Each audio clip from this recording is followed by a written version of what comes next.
I came home from work to find myself locked out while my brother shouted through the door, "Yeah, you pay the bills, but this family still doesn't accept you." So I replied, "Maybe the cold will change your minds." I, 29 male, have been busting my ass installing solar panels for 5 years in the blazing Arizona sun. The solar industry has been booming, especially here in Phoenix, where every new subdivision wants to go green for the tax credits. I started as a basic installer making $18 an hour, but worked my way up to crew chief by actually showing up on time and not being a screw-up like half the guys in this business. Now I'm pulling $75,000 annually, managing teams of installers across commercial and residential projects. I also have been supporting my family for 5 years. My best friend Jay from high school has been watching this for years. He's an automotive mechanic who owns his own shop built like a tank with zero patience for BS.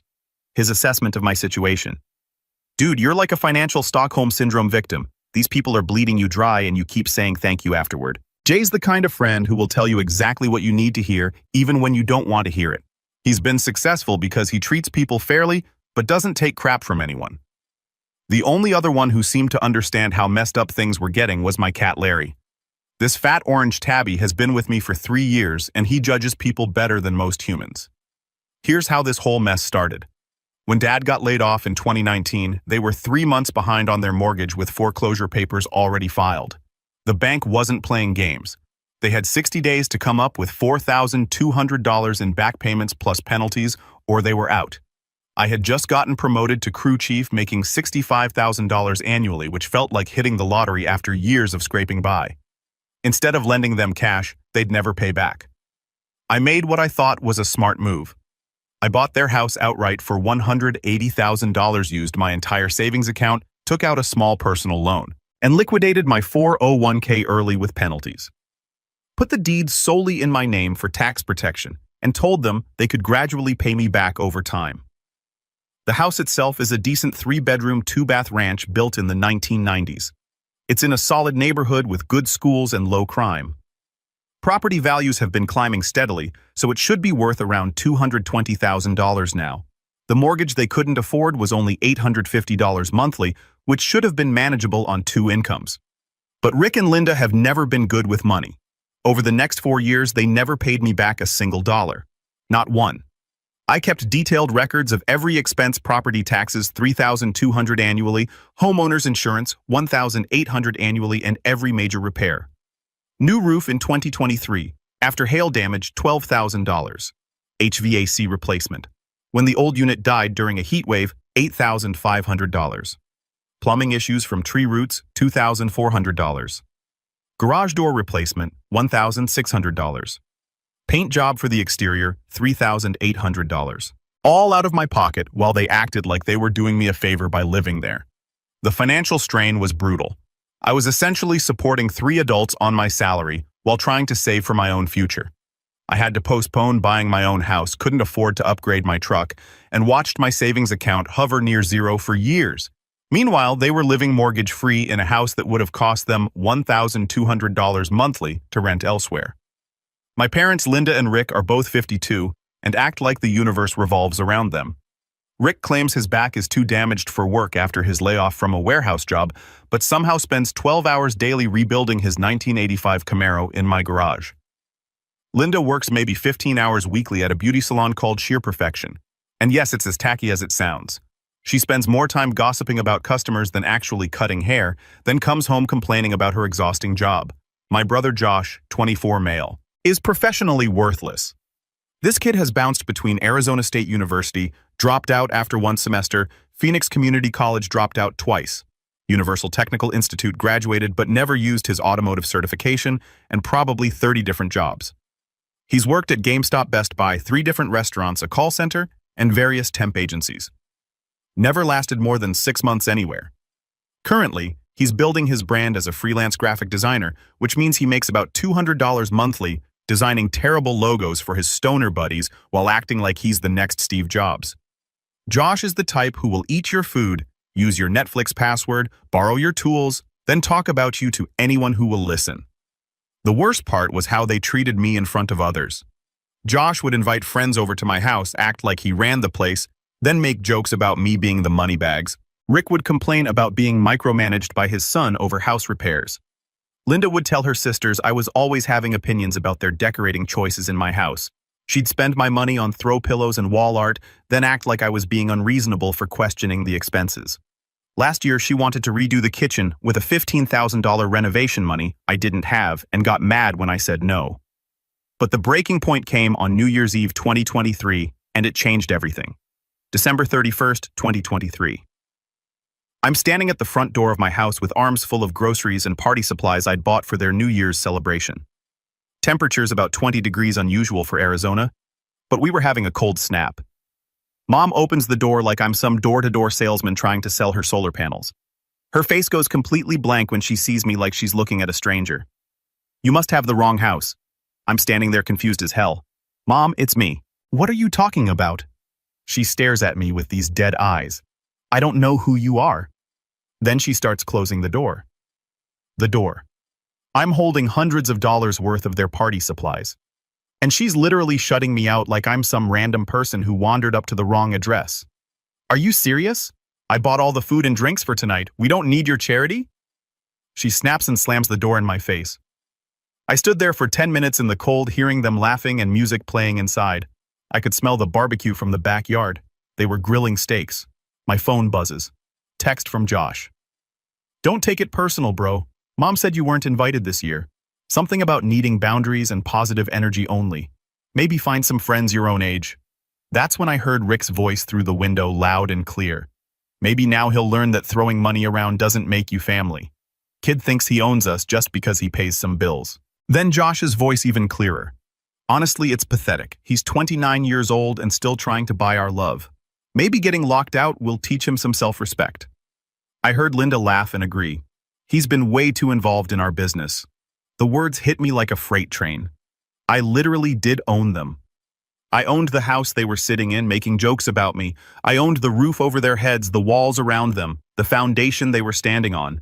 I'd been paying for their electricity, their water, their property taxes, their insurance. They were celebrating their independence from me, using resources I was providing. Standing there in the cold, holding groceries for people who just disowned me, I had this moment of absolute clarity. They weren't grateful for 4 years of free housing. They resented me for it. They'd rather be homeless than acknowledge what I'd done for them. I was about to drive home and spend New Year's alone, feeling sorry for myself when I remembered Jay had invited me to his family's party. I called him from the driveway, still holding bags of groceries like an idiot. They locked me out. Jesus Christ, Theo, get over here right now. Jay's family lives in a cozy neighborhood about 20 minutes from my place. The kind of area where people actually talk to their neighbors and kids play in the streets. When I walked in carrying bags of groceries and champagne, his mom Carol immediately went into full Italian mama mode. Theo, what are you doing bringing food? We have plenty. Jay told me what happened. Those people are completely insane. Carol's been like a second mom to me since high school. She's this tiny Italian woman who somehow manages to feed an army every time people come over. Her house always smells like garlic and fresh bread, and she's got this way of making everyone feel welcome, the exact opposite of the reception I'd just gotten from my own family. Jay appeared with a drink for me already cracked open. So let me understand this correctly. You bought food for their party, showed up at your own house, and they pretended not to know you. Pretty much. Jay started laughing, but not in a mean way. More like he couldn't believe the situation had gotten this ridiculous. Dude, this is like a really messed up episode of Punk'd. Except the joke's been going on for 4 years and nobody told you. His dad Tony, who's retired from construction, shook his head while seasoning some steaks. Son, in my day, if someone bought your house to save you from foreclosure, you'd be kissing their feet, not locking them out on New Year's. Tony built houses for 30 years before his knees gave out. He understands the value of property, the cost of maintenance, the responsibility of ownership. Jay's sister Maria, a paralegal who handles real estate transactions, was fascinated by the legal aspect. Wait, so you're on the deed, you pay all the expenses, but they have no idea you actually own it. They think I'm just helping with payments to keep it in the family. Maria's eyes lit up with professional interest. Oh my God, Theo, you could evict them tomorrow if you wanted to. They're basically squatters with delusions of ownership. She started explaining the legal concepts, adverse possession, tenant rights, eviction procedures. As someone who processes real estate documents daily, she understood exactly how screwed my family was legally. They had no documentation, no lease agreement, no ownership rights whatsoever. Jay nearly spit out his drink. Please tell me you're considering it. I am. The contrast was incredible. I was sitting in a warm house with people who genuinely cared about me while my biological family was celebrating my absence in a house I owned. As midnight approached, Jay raised his glass, the same champagne I'd bought for my family's party, to Theo, who's about to learn the difference between family and people who happen to share his DNA. When the ball dropped and everyone was celebrating, Jay pulled me aside. Dude, you know what you need to do, right? What's that? They want to play the "This is our house" game, show them the deed and watch their world collapse. Something clicked in my brain right there, like that moment in Casino when Sam Rothstein realizes he's been played by people he trusted. It was time to remind them who holds all the cards. January 1st, 2024. I'm sitting in my apartment with coffee and pure rage, researching tenant rights and eviction procedures on my laptop. My apartment's nothing fancy. A one-bedroom place I've been renting for $900 monthly while paying all the expenses on a house I can't live in. Larry was perched on my desk watching me research legal stuff with what looked like approval for the first time in months. This cat has been judging my family situation for years, and now he seemed to sense that I was finally ready to do something about it. What do you think, Larry? Time to teach them a lesson. Larry stretched, knocked my pen off the desk, and gave me a slow blink. In cat language, that's basically saying, "It's about damn time, you idiot." Jay came over around noon with breakfast sandwiches from this deli we both love. So did you sleep on it like a rational adult, or are we going full nuclear like I suggested full nuclear? These people need to learn who actually owns what. I'd been doing research all morning learning about Arizona's landlord-tenant laws. Turns out when you own property and people are living there without a lease, they're called tenants at will. And tenants at will can be evicted with 30 days notice for any reason or no reason at all. No lease means no protection. Then I found Anastasia through online reviews and referrals from other landlords. This woman has a reputation for being absolutely ruthless in eviction cases. Her success rate is something like 98%. And she's got testimonials from landlords who'd been dealing with nightmare tenants for years. During our consultation, she smiled like a predator when I explained the situation. Her office was all dark wood and legal books designed to intimidate. Anastasia herself was maybe 5 feet 4 inches in, but had this presence that made you understand why tenants were terrified of her. So, you own the house. They've been living there for 4 years without paying rent, and they don't know you're the owner. That's correct. She smiled. This is going to be fun. How fast do you want them out? Jay leaned forward as fast as legally possible. These people locked him out on New Year's Eve. I explained the whole situation. The complaints to neighbors, Josh's social media posts, the constant financial demands, the total lack of gratitude. Anastasia took notes and asked pointed questions about documentation, which I had plenty of. I've been doing this for 15 years, and I've never seen a case this clear-cut. You have all the documentation. They have zero legal standing, and their behavior has been appalling. We're going to destroy them. 2 days later, I had my eviction paperwork ready. Notice to quit and demand for possession of premises in big bold letters that would make anyone's stomach drop. The key terms were simple but devastating. Current occupants. Linda Morrison, Rick Morrison, and Josh Morrison must vacate within 30 days or face formal eviction proceedings and sheriff-assisted removal. Alternatively, they could remain as tenants paying $1,000 monthly, with first month due within 10 days. Anastasia suggested the rent option to make me look reasonable in court. We both knew they couldn't afford $1,000 monthly. They'd been unable to pay their original $850 mortgage, but offering the option would make me look generous to a judge while knowing they'd probably fail.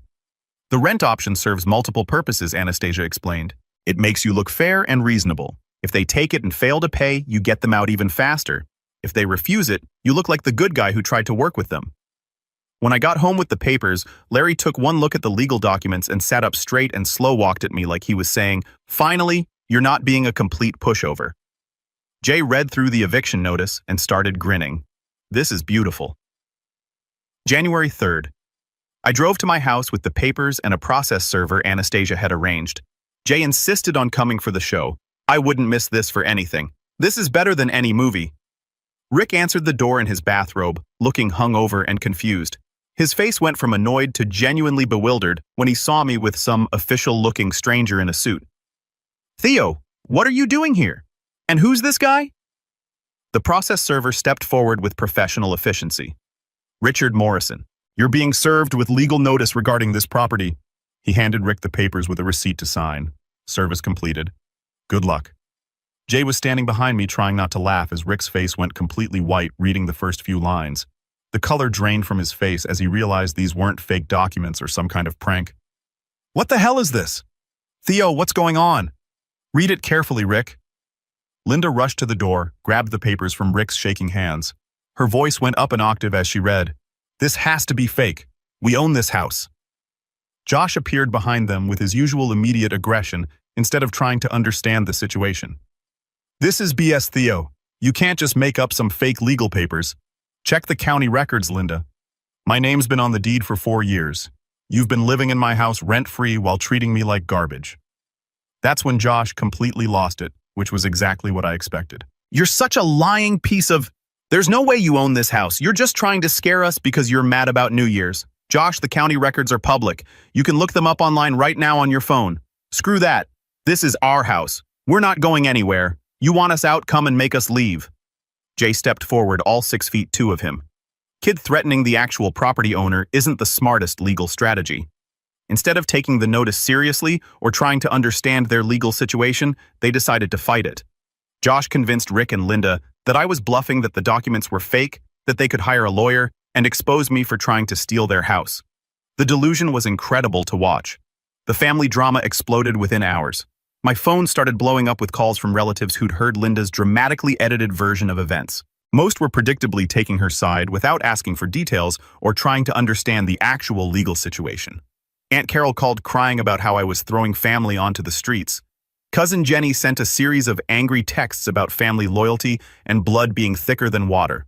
Uncle Jim left a long voicemail about how disappointed he was in me and how this wasn't how he expected me to treat family. The narrative Linda was spreading was that I was trying to steal their house using fake legal documents, that I was jealous of their stable home life, and that I was having some kind of mental breakdown that was making me vindictive. But then Uncle Samuel called. Samuel is Rick's older brother, 58, been a master plumber for 35 years. This guy built Morrison Plumbing from nothing, working out of his garage, until he could afford a real shop. He's raised 4 kids after his wife died of cancer when they were young. Put them all through college and has zero patience for lazy people or excuses. Samuel and Rick have been feuding for decades because Samuel thinks Rick is a worthless mooch who's never taken responsibility for anything in his life. Every family gathering ends with Samuel calling Rick out for being unemployed, broke, or making excuses for his latest failure. "Theo, it's Samuel. I just got off the phone with Carol, who's having some kind of breakdown about you evicting Rick and Linda. Want to tell me what's really going on here?" I explained everything. Samuel listened without interrupting, which is rare for him. Long pause. "So you're telling me you've been Rick's landlord for 4 years and he doesn't even know it?" "That's right." Samuel started laughing. Really laughing. "Jesus Christ, Theo. That lazy piece of has been complaining about being controlled by his own son, who's been letting him live rent-free. This is the funniest thing I've heard all year. So, you don't think I'm being too harsh?" "Too harsh, kid. You should have kicked them out years ago. Rick's been a deadbeat his entire adult life, and Linda enables every bit of it. As for Josh, that kid's been a smart-ass punk since he could walk." Samuel's support felt incredible after hours of angry calls from other relatives who were buying Linda's victim narrative. "Theo, let me tell you something. I've been trying to get Rick to act like a responsible adult for 20 years. You buying his house and letting him live there free was the best thing that could have happened to him. And he threw it away because he's too stupid and entitled to appreciate it." Samuel told me stories about Rick's failures over the years, the jobs he'd quit, the businesses he tried to start with other people's money, the constant borrowing and never paying back. He'd been watching Rick fail at life for decades while making excuses and blaming everyone else. 3 days later, Anastasia called with an update. "Theo, they hired a lawyer and they're contesting the eviction. They're claiming adverse possession and alleging fraud." "Are you serious?" "Dead serious. Their lawyer is Martin Goldberg. He's what we call a bottom feeder. He'll take any case if the money's right. He's filing a motion claiming they've been living there openly for 15 years and should have ownership rights." The court hearing on January 25th was scheduled for 10 a.m. I showed up in my best suit with Anastasia and a folder full of documentation. Property deed tax records, purchase documents, maintenance receipts, bank statements, everything proving I was the legitimate owner. They showed up with Martin. Josh was wearing his only dress shirt and acting like he was about to expose some massive conspiracy. Judge Martinez looked annoyed from the start. She'd clearly seen this type of case before. Delusional tenants who thought they could steal property through legal manipulation. Mr. Goldberg, your clients are claiming adverse possession of property they don't own. Your Honor, my clients have been residing in this property for 15 years and have made substantial improvements. Do they have documentation of these improvements? Goldberg shuffled through his papers nervously. Well, Your Honor, they have receipts for some materials. Mr. Morrison, do you have the property deed?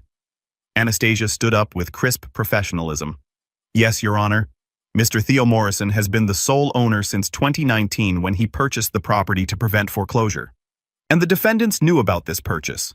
Yes, Your Honor. Mr. Morrison purchased the property to help his family avoid foreclosure, but retained sole ownership. Anastasia presented our evidence methodically. Purchase agreement showing I'd paid $180,000 cash. Deed transfer showing my name as sole owner. 4 years of property tax payments in my name. Insurance policies in my name. Maintenance receipts totaling over $30,000 in repairs and improvements. Everything documented, everything legal. When it was Goldberg's turn, he had basically nothing. No documentation, no evidence, just claims that my family deserved the house because they'd lived there longer. He tried to argue that I'd somehow defrauded them but had no proof of fraud. The judge was brutal in her dismissal. Mr. Goldberg, adverse possession requires specific legal criteria that your clients clearly don't meet. They don't have continuous possession. They don't have hostile possession, and they don't have open and notorious possession. Mr. Morrison is the legal owner, has been paying all expenses, and wants possession of his property. Your motion is denied. Defendants have 30 days to vacate. Josh jumped up like an idiot. This is BS. You can't just steal our house. Bailiff, remove that man if he speaks again without permission. As we walked out, Josh was screaming in the hallway about corrupt judges and family betrayal, while courthouse security threatened to arrest him for disrupting the peace. That evening, Uncle Samuel called with obvious satisfaction in his voice. Theo, I heard about the court hearing from Carol. She's all worked up about Rick and Linda losing, but I told her exactly what I think about the situation. What did you tell her? I told her that Rick's been a lazy mooch his entire life, that you saved their asses from foreclosure and let them live rent-free for 4 years, and that they brought this on themselves by treating you like garbage. I also told her that anyone taking Rick's side in this is an idiot. After getting destroyed in court, they had no choice but to face reality. Their lawyer Goldberg basically told them they had no case and suggested they try to negotiate with me instead of facing eviction and homelessness. The defeat in court had been total and public. There was no ambiguity about who owned the house, no gray areas about their legal rights. They were squatters, legally speaking, and everyone knew it. Linda called February 1st, voice shaking with desperation. Theo, honey, we've been looking everywhere. Everything decent is $1,200 or more, and we need first month, last month, and security deposit. We don't have that kind of money. I put the call on speaker so Jay could hear. He was over helping me organize some paperwork and immediately started grinning. Larry was sitting on the couch between us, and I swear he was listening to the conversation with interest. That sounds like a personal problem, Linda. Please, can we rent from you? We'll pay you fairly. We just need a chance to prove we can be good tenants. The irony was incredible. After 4 years of living rent-free after locking me out on New Year's Eve after trying to steal my house in court, she was now begging to become my tenant. Jay was making exaggerated jerking-off motions behind me, trying to make me laugh. Larry looked back and forth between us like he was enjoying the show. $1,000 a month. First month, due February 10th month to month lease, which means I can terminate with 30 days notice if you screw up even once. $1,000, Theo? That's so much money. Couldn't we start at maybe $700 and work up to it? Linda, comparable houses in your neighborhood rent for $1,200 to $1,400. I'm giving you a discount. Take it or leave it. Rick got on the phone with his usual entitlement. Son, we appreciate this. The court thing got out of hand, but we're family. We can make this work. This isn't family anymore, Rick. This is business. You're my tenants now. Act like it. Josh tried to negotiate because of course he did. Bro, what if we did like $800? I mean, we just spent money on that lawyer and court fees. You spent your money on a lawyer to try to steal my house. That's not my problem. It's $1,000 or you're out in 3 weeks. After I hung up, Jay was shaking his head in amazement. Theo, I'll bet you $100 they don't make the first payment. Larry stretched and knocked a pen off the coffee table, which I interpreted as him agreeing with Jay's assessment. Uncle Samuel called after hearing about the rental agreement from the family gossip network. Theo, I heard you're giving them another chance with the rent option. You're more generous than I would be. Think they'll actually pay? Samuel laughed, a sound with no humor in it. Kid Rick hasn't held a steady job in 4 years. Linda works part-time by choice. And Josh makes maybe $200 a month playing with his computer. What do you think? They signed the month-to-month rental agreement February 8th at Anastasia's office. The whole process was awkward and tense. Josh was being a complete ass during the signing, making snide comments about every clause and acting like I was being unreasonable. So if we're late on rent, you can just kick us out. That seems harsh for a family. You're tenants. And yes, if you don't pay rent, you get evicted. That's how renting works. Whatever, bro. This whole situation is screwed up and you know it. Rick signed the lease while grumbling about the monthly amount.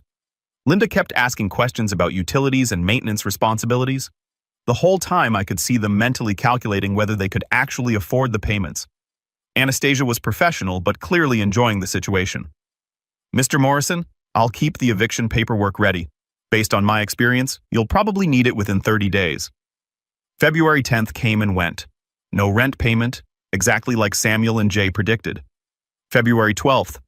Linda called with the predictable excuses. Theo, honey, we're having a little cash flow issue. Rick's disability application is still pending and Josh's client hasn't paid him yet. Can we get it to you by the 15th? Jay was there when I took the call, eating pizza and enjoying the show. Larry was sprawled across my lap, purring like he was entertained by the drama unfolding through the phone speaker. Cash flow issue, Jay repeated mockingly. That's fancy talk for we spent our rent money on a lawyer to steal your house. Theo, we're trying our best here. Can't you work with us? You agreed to pay $1,000 by February 10th. It's now February 12th. You're already in default. February 15th, still no payment. This time Rick called with his standard entitled attitude. Theo, we need to talk about this rent situation. $1,000 is unrealistic given our current circumstances. Jay nearly choked on his drink laughing. Current circumstances? You mean being broke because you tried to steal his house? Rick, you signed a lease agreeing to pay $1,000 monthly. If you can't afford it, you need to move out. Come on, Theo, be reasonable. We're family. We can work something out. We're not family. You made that clear. You're tenants who aren't paying rent. After 20 days of excuses and failed promises, Anastasia filed the second eviction. Theo, this is even easier than the first one. They signed a lease. They're in default. And they have no legal standing whatsoever. The March 1st court hearing was brutal. The judge was clearly annoyed to see the same defendants again, especially after they'd wasted the court's time with their fraudulent adverse possession claim. Mr. Morrison back again with the same family. Yes, Your Honor. They signed a rental lease, then failed to pay the first month's rent. Josh couldn't keep his mouth shut, which was perfect for our case. Your Honor, this is retaliation. He's mad that we tried to fight for our rights. The judge looked disgusted. Son, you tried to steal his house and failed. Now you're not paying rent you agreed to pay. That's not retaliation, that's consequences. Judgment for the plaintiff. Defendants have 7 days to vacate or face sheriff-assisted removal. 7 days instead of 30. The judge was clearly tired of their BS and wanted them out fast. But the real drama started after the eviction. Josh's desperation turned into full-blown harassment, and that's when his carefully constructed lies started unraveling in spectacular fashion. 2 weeks after they got kicked out, I was at my apartment when this huge guy showed up at my door looking seriously pissed. Built like a bouncer covered in tattoos. Definitely not someone you want angry at you. You. Theo Morrison. Yeah. Who's asking names, Marcus? I'm looking for your piece of brother Josh. He owes me money and I heard he might be staying with you. Josh doesn't live with me. We're not exactly on speaking terms. Marcus looked confused and increasingly angry. That's weird, man. When Josh borrowed $5,000 from me last month, he said he lived in this nice house with his family and had steady design work. Showed me pictures of the house and everything. My blood went cold. He borrowed $5,000 from you. Yeah, said he needed it for high-end design equipment and software licenses for his business. Showed me his portfolio. Talked about all these big corporate clients he was landing. Said he'd pay me back in 30 days, no problem. Josh had been using my house as collateral for loans, telling people he lived there with his successful family and had a thriving design business. The pictures he'd shown Marcus were of my property, my garage, my driveway. He'd been presenting my success as his own to scam money from people. Kids seemed legit. Marcus continued. Professional portfolio, nice family home, talked a good game about his business growth, but now I find out he's homeless and his design business is BS. What happens if he doesn't pay you back? Marcus cracked his knuckles with obvious intent. Well, I'm not the type to just write off $5,000. I've got his signed promissory note copies of his ID, his social security number, everything. If he doesn't pay up, I'm taking him to court and filing criminal charges for fraud. After Marcus left, Jay was laughing his ass off. Dude, your brother borrowed money by pretending he still lived in your house and had a successful business. That's next level scamming. 2 days later, Josh called me from an unknown number sounding panicked and desperate. Theo, I need your help. There's this guy Marcus looking for me and he's serious about getting his money back. Yeah, he came by my place. You borrowed $5,000 by lying about living in my house. Look, I was desperate. Okay. I needed money for equipment, and I thought I could pay him back once I got some big clients. Josh, you've made like $200 total in the past 6 months. What made you think you could pay back $5,000? I don't know. I thought something would work out, but now he's threatening to sue me and file criminal charges. That's fraud, Josh. You used false information to get money you knew you couldn't pay back. Can you help me out? Just this once. I'll pay you back. I swear. You borrowed money by claiming you lived in my house and had a successful business. That's your problem, not mine. I called Uncle Samuel with the update. Samuel was quiet for a moment, then started laughing with genuine delight. He's been telling people he's a successful entrepreneur while living rent-free and making $200 a month. This is perfect. Perfect. Josh just committed fraud. Real fraud with criminal consequences. This isn't family drama anymore. This is actual crime. That boy is about to learn what real consequences look like. 2 months later, Josh was arrested. Turns out, Marcus wasn't his only victim. Josh had borrowed money from at least 3 other people. The total was over $12,000 in fraudulent loans, all obtained by using my house as proof of his stability and success. He'd been running a systematic scam, taking pictures of my property and presenting them as evidence of his financial success and family support. Josh ended up pleading guilty to multiple counts of fraud and theft by deception. He got 2 years probation restitution orders for all the money he'd stolen and a criminal record that'll follow him forever. The judge was particularly harsh because Josh had used family property to perpetrate his fraud. Meanwhile, Rick was arrested for trespassing after breaking into his brother's house when he got kicked out. He'd been staying with Uncle Paul until they got tired of his attitude and kicked him out too. Rather than finding proper housing, he tried to break into Paul's house to retrieve his belongings and got caught by neighbors. Linda ended up in a women's shelter after burning bridges with every relative who tried to help her. Turns out constantly complaining about your ungrateful son while begging for money gets old fast with family members. Jay moved into my house as the perfect tenant, paying $1,200 monthly and taking better care of the place than my family ever had. He asked permission before making any changes, paid his rent early every month, and actually improved the property value with his maintenance and upgrades. The best part is that Uncle Samuel became the voice of reason for the extended family. He calls out anyone who tries to defend Rick or Linda armed with facts and years of watching Rick fail at life. Theo's the only one in this family with any sense, Samuel told Aunt Carol at the last family gathering. Rick's a deadbeat. Linda's an enabler. Josh is a criminal. And Theo's the only one who worked hard and made something of himself. Sarah and I are engaged now, planning a small wedding where Jay will be my best man. You know what the best part is, Samuel said during our engagement celebration? You didn't just get revenge on Rick. You showed everyone what real success looks like. You own property. You've got a good job. You're marrying a great woman, and you're surrounded by people who actually give a damn about you. They had every opportunity to treat me with basic respect while living in my house for free. Instead, they chose entitlement lies and legal battles. Now they're scattered across the state, facing criminal charges and dealing with the consequences of their own actions.